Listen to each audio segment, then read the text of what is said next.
تو ہمارے نبی کے بارے میں کوئی کیچڑ اچھالے، شریعت کے بارے میں کوئی کیچڑ اچھالے اور ہم خاموش تماشائی بنے رہے، یہ ہماری غیرت ایمانی کے خلاف ہے۔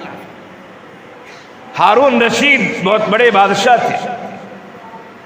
ہارون رشید نے پوچھا تھا اپنے وقت کے بہت بڑے عالم حضرت امام مالک علیہ الرحمہ سے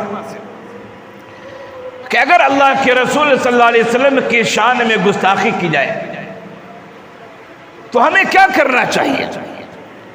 حضرت امام مالک علیہ الرحمہ نے فرمایا کہ ہمیں مقابلہ کرنا چاہیے، ہمیں جواب دینا چاہیے، ہمیں اس سے بدلہ لینا چاہیے۔ ہارون رشید نے کہا کہ اگر امت بدلہ نہ لے، مقابلہ نہ کرے تو کیا کرنا چاہیے؟ فرمایا ایسی امت کو زمین پر رہنے کا حق نہیں ہے۔